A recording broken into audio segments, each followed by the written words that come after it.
En Paso Fino TV, hablemos de caballos. Lo invitamos a nuestros conversatorios con los personajes que escriben la historia.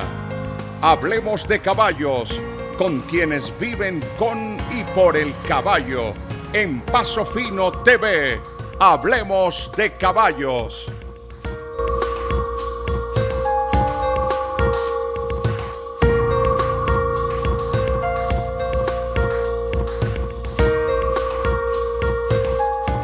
Bienvenidos a pasofinotv.com. En nuestra sesión hablando de caballos tenemos un personaje muy interesante de nuestro mundo del caballo criollo colombiano, al cual hace ya años tenía yo deseos de traerlo a nuestras cámaras, como es nuestro amigo Óscar Escobar, que si le digo al mundo equino Óscar Escobar, el 90% no van a saber quién es, pero si les decimos gusano, el mundo entero lo conoce. Óscar, bienvenido a Paso Fino TV y muchas gracias por esta deferencia con nosotros. Gracias, Carlos, no, a ti por haberme invitado. Tengo muchas ganas hace mucho tiempo de exponer mis conceptos en tu programa, porque el caballo y los juzgamientos y toda esta actividad está pasando por un momento bastante complicado, y de pronto mi experiencia y los datos históricos y la historia de este proceso de juzgamiento puede servir en algo a salir de este momento complicado en que nos encontramos.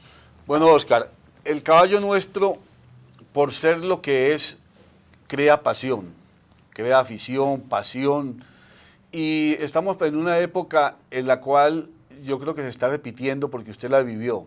Usted es uno de los jueces que tuvo la oportunidad de ser discípulo de don José Joaquín Quintero, de don John Restrepo, de don Raúl Estrada, de don Ricardo Gaitán, y en la época, esto empieza en la década de los 70s, ya formalmente, 80s, y ya entran la generación de ustedes en los 90s, ¿no?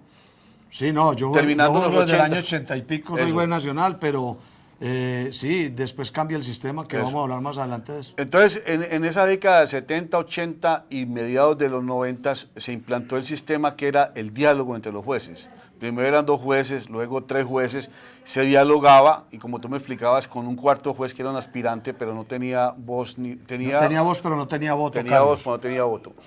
Cuénteme las experiencias positivas de juzgar en pareja o en una terna basados en un diálogo para llegar a un veredicto. Carlos, mira, toda actividad en la vida que se haga dialogando es próspera y tiene buenos frutos. Inicialmente el juzgamiento de caballos en Colombia se hacía en parejas de jueces, pero eso tuvo problemas porque cuando tú piensas que una yegua debe ganar y el otro juez tiene un concepto completamente distinto al tuyo, no hay un tercero en el momento para dirimir la diferencia. Entonces, por eso en muchos tribunales son números impares de los que lo forman y lo componen, porque para dirimir un conflicto de tipo jurídico, de cualquier tipo, se necesita un número impar. Entonces se optó, después del par de jueces, por 3 jueces dialogando en todo momento. Cuando nosotros juzgábamos, desde que se iniciaba la competencia hasta que se terminaba, nosotros dialogábamos permanentemente. No necesariamente estábamos juntos en la pista, estábamos dispersos, pero nos juntábamos en los momentos más importantes a hablar de un caballo. Hombre, este caballo hizo bien el 8, este caballo es perezoso, lo han ayudado mucho, este caballo no se ha sostenido. Había un diálogo permanente, y con seguridad que había gente que quedaba inconforme con los juzgamientos, porque en esto ha dicho la gente toda la vida, el que más amañado queda es el que cogió la cinta azul. Y los otros, en todo momento va a haber gente aburrida con los juzgamientos. Pero si hay diálogo, hay consenso, y no necesariamente había consenso y unanimidad en los juzgamientos, pero 2 de los 3 jueces tenían un caballo para primero, y todo lo que se decidía en la pista era dialogando. Hombre, este caballo, ¿por qué no? ¿Por qué a vos te gusta más este y este no? Entonces, como dialogábamos tanto, se llegaba a unas decisiones que el público quedaba más de acuerdo con ellas, y sobre todo que la explicación era más veraz y más convincente. Porque yo ahora te digo el problema que tiene el sistema actual con respecto a la explicación. Y la mayor virtud o la mayor ventaja para el juez de dialogar, ¿cuál era? Hombre, que las señoras y los viejos han dicho una cosa toda la vida: 4 ojos ven más que 2. Pues muchas veces en una pista, embebido en muchas cosas o distraído de alguna cosa, no ves actuaciones de caballos dentro de la pista, o vos tenés un concepto equivocado o alguna cosa, y con los otros 2 jueces dialogando podés quitar las dudas y tomar una decisión en consenso, o así no sea pues unánime, pero que haya sido producto de un diálogo. ¿Y cuál era la parte más, si se puede llamar, negativa del juzgamiento hablando? La parte negativa del juzgamiento hablando, que yo nunca se la vi, pero se la vieron sus detractores más adelante, es que decía un grupo que salió más adelante, que fue el que promovió el juzgamiento por tarjetón, o sea, sin diálogo entre los jueces, que los jueces más veteranos y los jueces más cancheros persuadían a los jueces más inexpertos, y en ese tiempo había un gran número de jueces antioqueños y de otras regiones del país, entonces que esos jueces eran medio recargadones para los caballos de acá y tal, y empezaron a promover que no hubiera diálogo entre los jueces y que se juzgara como un reinado por puntuación, como unos Juegos Olímpicos, como la gimnasia en los Olímpicos por puntuación, y es donde viene el famoso tarjetón, que eso tiene, ahora dentro de la entrevista te digo cuándo surge y por qué surge. Cuando un juez aspirante llegaba a una pista, ¿cuáles eran los grandes beneficios de escuchar el conocimiento que tenían personas como un don John Restrepo, un don José Joaquín Quintero, un don Antonio Ardila o un señor como don Gustavo Mejía? O sea, llegaba un muchacho joven de la época y alternar en una terna de esas, empezarlos a escuchar y qué se debía de ver, qué se miraba y cómo se iba formando, cómo era la metamorfosis de uno formarse o la importancia de uno pertenecer a una terna de esas para volverse el juez del futuro. Te voy a decir, Carlos, cómo era el proceso para hacerse juez nacional de Quino en el tiempo de nosotros. Una asociación federada te recomendaba ante Fedequinas y decía, hombre, fulano de tal tiene condiciones para ser juez nacional. Entonces tú empezabas un curso que consistía en lo siguiente.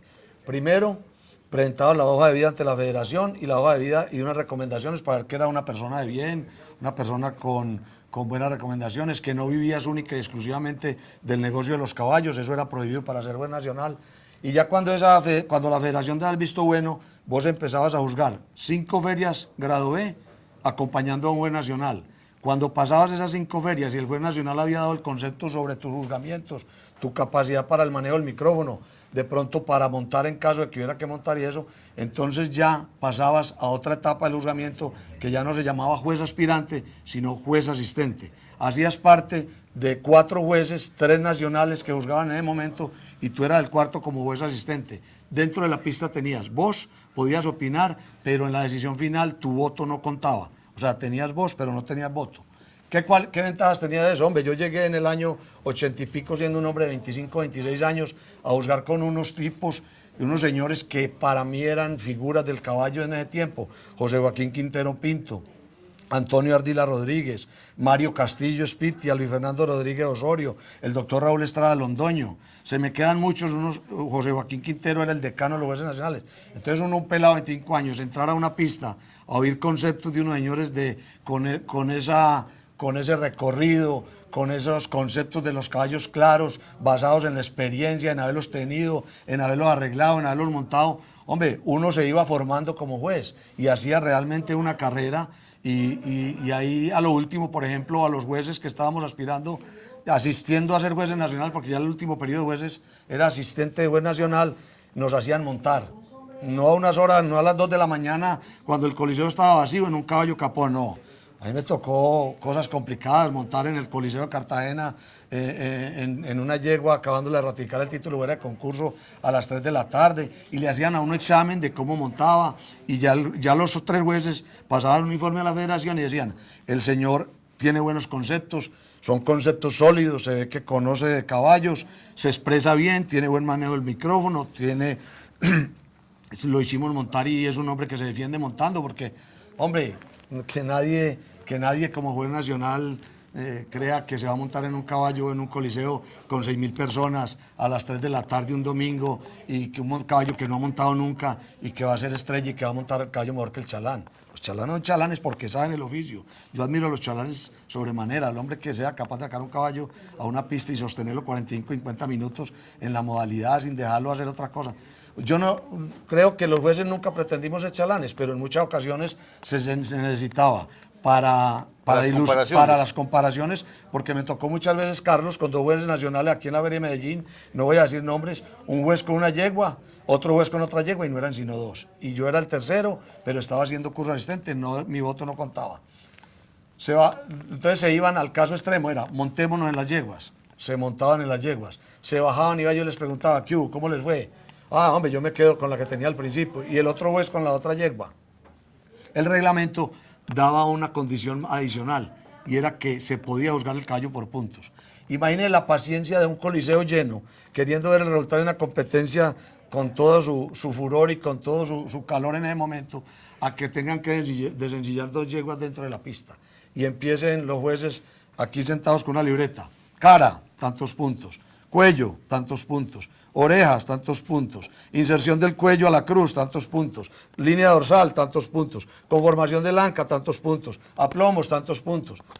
Que ya era fenotípicamente, O sea, y no de comportamiento. Era un conocimiento total del juez a lo que estaba haciendo, ¿no? Al juzgamiento en movimiento, Sí, Carlos, y a la conformación del animal. Conocimiento total, pero un peligro total.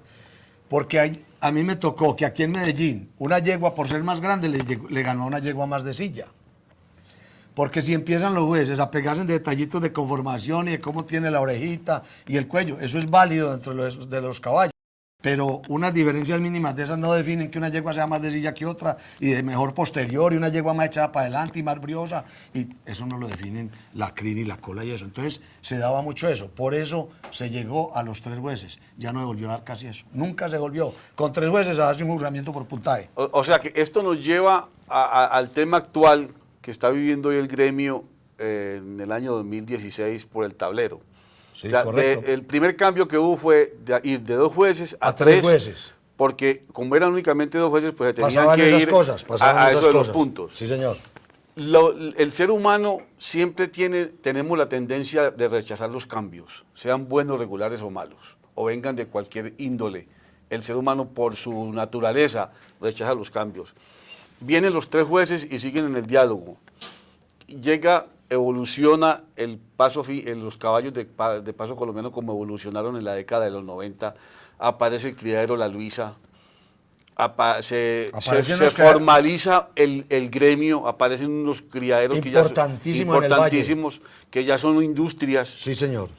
Y hacen un gran aporte a la caballada nacional e internacional. Don Mario Valencia toda la Aparece vida. don Mario Valencia, aparece don Hernando Restrepo, que en paz Mario descanse. No, y Hernando Mario Restrepo. Y Hernando Mario Restrepo, el del criadero La Virginia, don Jaime Cardona. El criadero La Jota. Y entonces ellos empiezan a detectar la inconformidad que existía en aquel tiempo, no con los juzgamientos, con el diálogo. Con el sistema que se empleaba. Entonces viene la Mundial del 96 y pasa del 97, perdón, en Cali, y pasa aquella famosa reunión que les vamos a poner la foto de unos jueces en los cuales tú eras parte de ellos, y viene y les proponen que aparece el tarjetón.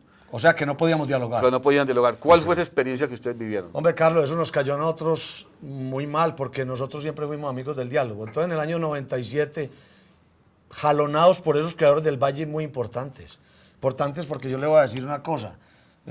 Un hombre como don Mario Valencia, que hoy no está con nosotros, ese señor siempre pensó esta actividad como una industria y la manejó como tal, y ese hombre promovió el desarrollo científico de embriones y de cosas como Carlos Julio Arango en su época aquí en Medellín, que promovió los embriones, mejoró laboratorios.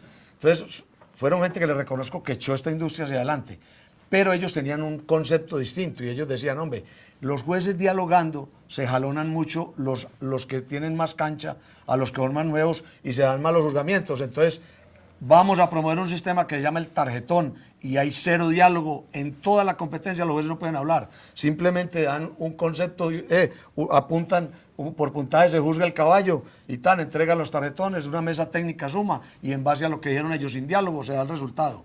Eso es lo que se está dando hoy. En el año 1997 nos reunimos la mayoría de los jueces nacionales que juzgábamos en ese tiempo y resolvimos en Manizales, en el kilómetro 41, en una reunión, no juzgar más lo que se está dando hoy. Lo que se está dando hoy se dio en el año 97. Pero después de que terminó la reunión, caímos en cuenta de que ese mismo año era la segunda mundial de Confepaso con sede en Cali, Colombia. La tercera ya. La tercera ya, perdón. Un eventazo para el país, para los caballos, para la ciudad. Entonces nosotros, consecuentes con eso, no quisimos entrar a un paro. Y dijimos, hombre, este problema dejémoslo para enero, para el año entrante y lo volvemos a retomar cuando pase la mundial de Cali, que la saboteamos. Y efectivamente, y eso hicimos. Pero entonces el movimiento, como dicen los estudiantes, se quebró ahí. ¿Por qué? Porque ya Bernardo Vázquez, que era presidente de Bequinas. Ya aparece Bernardo Vázquez Bernardo, en el ámbito nacional. Era presidente de Bequinas y un hombre con mucha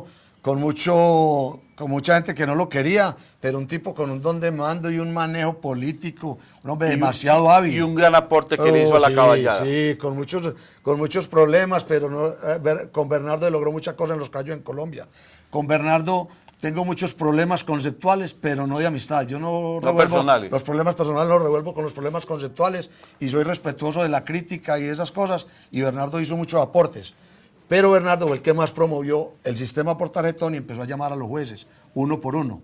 Luis Horacio, ¿usted de qué lado está? Fulanito de tal, ¿usted de qué lado está? Óscar, ¿usted de qué lado está? Y el movimiento de jueces quebrajando. Y les dijo, juez, que no esté conmigo con esto del tarjetón, no vuelve a juzgar. Carlos, y eso implica, y esto tiene intrínseco muchas cosas. Hombre, el juez vive y come y merca y tiene hijos estudiantes y paga matrículas.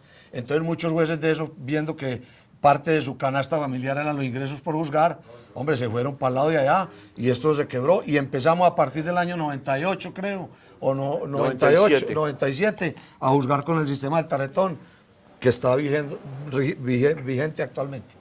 Bueno, es Óscar Escobar, como les decía, el popular Gusano, un hombre que ha estado involucrado desde su niñez en este fascinante gremio de los caballos de paso colombiano, el cual nos está contando y reviviendo, sobre todo para las nuevas generaciones, y tener este documento histórico que va a quedar del el proceso y la metamorfosis que ha tenido el juzgamiento de nuestro caballo, que como les decía al principio, es un deporte que crea afición, que crea pasión y que hoy nos tiene donde nos tiene, con un paro de 17 distinguidos jueces y 6 juzgando únicamente casi cada semana. Por eso estamos acá con Óscar y en el próximo segmento vamos a tocar el tema actual del tarjetón y del tablero. Regresamos en Hablando de Caballos en PasoFinoTV.com.